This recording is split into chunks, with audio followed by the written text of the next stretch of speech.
Hey guys, what is up? Today I am making a quick but informative video for you guys, basically on deadlifts. I have some footage to show you, and I'm going to talk about the reasoning why I'm doing the deadlifts the way I'm doing them. But before we get into the footage, I want to talk about how a squat or a deadlift can look different on every person but still be done safely and effectively.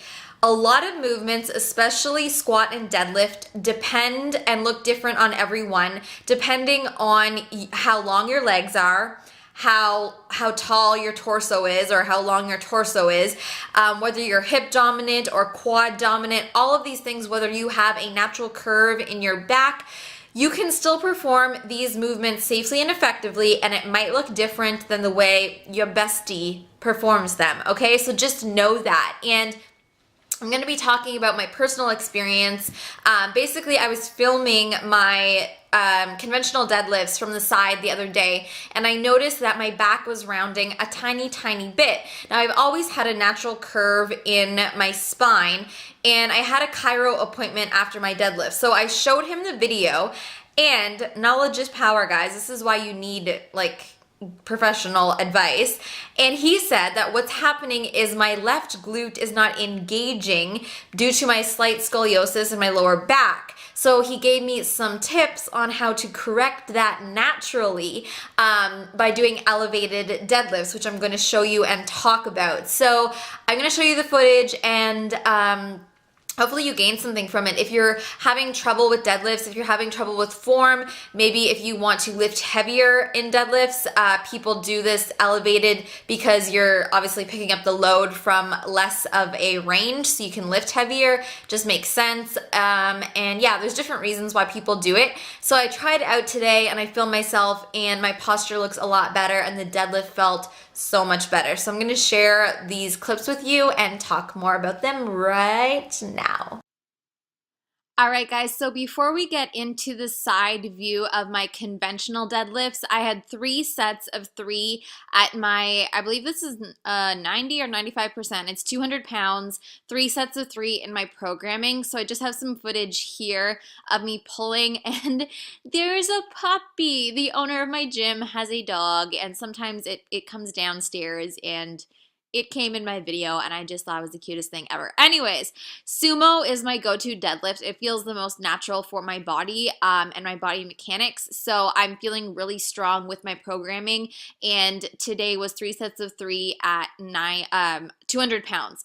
I can't remember if it's my 90 or 95%, but just showing you, loving the sumo deadlifts, 100%. Add these into your routine for your posterior chain. It is so good.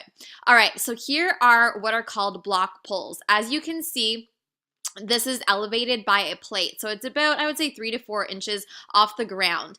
And it's helping keep my back completely straight as I deadlift. I have slight scoliosis in my lower back, and my chiropractor told me that basically what was causing my back to round before was a weak glute. And the way to fix this naturally is to lift off of an elevated platform, essentially, so you're not lifting as low, so you're able to keep that proper form. And as you can see, I really take my time to set up, really thinking about rolling my shoulders back, squeezing my shoulder blades together. Keeping your back contracted, keeping your abs contracted is key as you deadlift and keep proper form. So this is why I'm showing you so many clips of me setting up. I see literally rolling my shoulders back, squeezing, and I kind of like to do a forward fold. That's why I reach my arms up and then come down, keeping my neck neutral.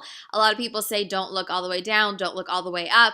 You can just make it, you can look really in between as long as you're not cranking your neck. So this felt super good, and these deadlifts are really good for your lower back as well as your glutes. So if you have issues with just keeping proper form with your back, if you have issues with going up in weight, this is definitely something to consider. You can use blocks, you can use plates, you can do it in the squat rack.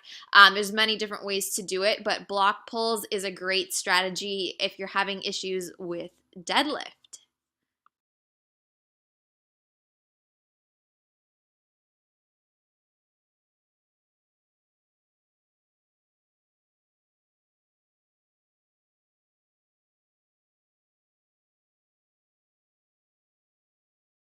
If you guys enjoyed those little tips and you want more, feel free to click the first link below to join my free Facebook community where I share basically fitness tips and advice every single day, and you can find out ways that you can work with me one-on-one or group coaching and all that fun stuff. So I will see you guys soon, maybe in the group or maybe in the next video.